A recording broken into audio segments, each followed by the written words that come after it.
अवैध शस्त्र तस्करी प्रकरणामध्ये पंजाब पोलिसांनी महाराष्ट्र केसरी सिकंदर शेखला अटक केली आहे। कुस्ती विश्वात अधिराज्य गाजवणाऱ्या सिकंदरवर गुन्हेगारीचा ठपका बसताच मराठी कुस्ती जगतामध्ये खळबळ उडाली आहे। पंजाब, हरियाणा आणि राजस्थानमध्ये सक्रिय असलेल्या कुख्यात पपला गुर्जर टोळीशी संबंध असल्याचा गंभीर आरोप सिकंदरवर करण्यात आला आहे। काय आहे प्रकरण पाहूया। महाराष्ट्र केसरी रुस्तम-ए-हिंद कुस्तीच्या आखाड्यात सिंहासारखा गरजणारा प्रसिद्ध पैलवान सिकंदर शेख, ज्याने महाराष्ट्राचं नाव देशभर गाजवलं, तोच सिकंदर आज पंजाब पोलिसांच्या ताब्यात आहे। अवैध शस्त्र तस्करी आणि गुन्हेगारी टोळीशी संबंध असल्याचा आरोप ठेवत पंजाब पोलिसांनी सिकंदर शेखला अटक केली आहे। राजस्थानातील कुख्यात पपला गुर्जर टोळीशी त्याचे संबंध असल्याचं तपासात उघड झालंय। अवैध शस्त्र तस्करी केल्याप्रकरणी पैलवान सिकंदर शेख सह चौघांना पंजाब पोलिसांनी अटक केली आहे। आर्म्स ऍक्ट अंतर्गत या चौघांवरती पोलिसांनी गुन्हा नोंद केलाय। जवळपास 1,99,000 रुपये, 5 पिस्तूल, जिवंत कारतुसे आणि 2 लक्झरियस गाड्या असा मुद्देमाल देखील पंजाब पोलिसांनी जप्त केलाय। तर कुख्यात पपला गुर्जर टोळीशी संबंध असल्याचा आरोप पैलवान सिकंदर शेख सह या चौघा आरोपींवरती देखील करण्यात आलेला आहे। आरोपी उत्तर प्रदेशातून शस्त्र आणून ती पंजाब आणि परिसरामध्ये पुरवत असल्याची माहिती मिळाल्यानंतर पोलिसांनी ही कारवाई केली आहे। आर्म्स ऍक्ट अंतर्गत गुन्हा दाखल केला आणि पंजाबच्या खरड पोलिसांनी सिकंदरसह चौघांना अटक केली आहे। आरोपींकडून 1,99,000 रुपये, 5 पिस्तुलं, जिवंत कारतुसं आणि 2 गाड्या जप्त करण्यात आल्या। एरवी आखाड्यात आपल्या डावातून प्रतिस्पर्ध्यांना नामोहरम करणाऱ्या सिकंदरला पोलीस जेरबंद करून नेतानाचा व्हिडिओ वाऱ्यासारखा व्हायरल होतोय। या घटनेने कुस्ती विश्वात आणि महाराष्ट्रात धक्का बसलाय। मात्र कट कारस्थान करून सिकंदरला अडकवण्यात आल्याचा आरोप सिकंदरच्या वडिलांनी केलाय। शस्त्रांसह रेड हँड पकडलेलं आहे।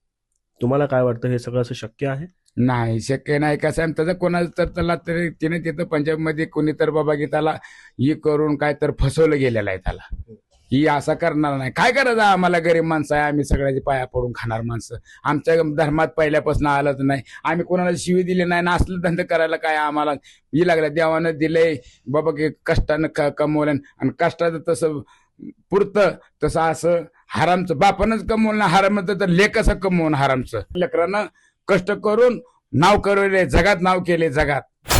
सिकंदर हा सोलापूरचा पैलवान, कोल्हापूरच्या गंगावेस तालमीत घडलेला। 2023 मध्ये महाराष्ट्र केसरीचा किताब जवळजवळ हातात येऊनही निसटला, पण 2024 मध्ये दमदार पुनरागमन करत त्याने महाराष्ट्र केसरी पटकावला। रुस्तम-ए-हिंद सह अनेक किताब जिंकत महाराष्ट्राच्या लाल मातीचं नाव त्याने देशभर उजळवलं। मात्र आता अवैध शस्त्र प्रकरणात नाव आल्यानं सिकंदरने त्याच लाल मातीची बदनामी केल्याची भावना ज्येष्ठ पैलवानांनी बोलून दाखवली आहे। असा आबरू जाईल तालमीची माझी, लाल मातीची आबरू जाईल, असं कधी कांड घडला नाही। अलीकडे पैलवान हे अशा अनेक याच्यामध्ये अडकले जातात। काय नेमकं घडतं? पैशाचा मोह, ते खरं केसरी नव्हे, हा महाराष्ट्र केसरी नव्हे, महाराष्ट्राची शान नव्हे। सिकंदर हा काय महाराष्ट्र केसरी? हे गवत उगवलं ना पावसात, असं गवत उगवून अनेक केसरी, अरे लेख केसरी आहे तो, घरगुती केसरी म्हणायचं त्याला। पोलिसांच्या मते तो शस्त्र पुरवठा साखळीत मध्यस्थाची भूमिका बजावत होता। या संपूर्ण प्रकरणावर भाजप नेते प्रवीण दरेकर यांनी प्रतिक्रिया दिली आहे। या संदर्भात आम्ही भाष्य करण्यापेक्षा वस्तुस्थिती काय असेल त्याची पोलीस दखल घेतील। त्याच्यामध्ये सत्य असेल, तथ्य असेल तर कायद्यासमोर सगळे समान आहेत, योग्य ती कारवाई होईल। आणि जर कोणी गोवण्याचा प्रयत्न केला तर अशा पद्धतीने एका खेळाडूला चुकीच्या पद्धतीनं गोवू नये, अशी या ठिकाणी आमची स्पष्ट भूमिका असेल।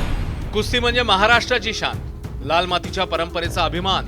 मात्र मागील काही वर्षात डोपिंग, राजकारण आणि आता गुन्हेगारीचे आरोप या साऱ्याने कुस्तीचा गौरव कलंकित होत चाललाय।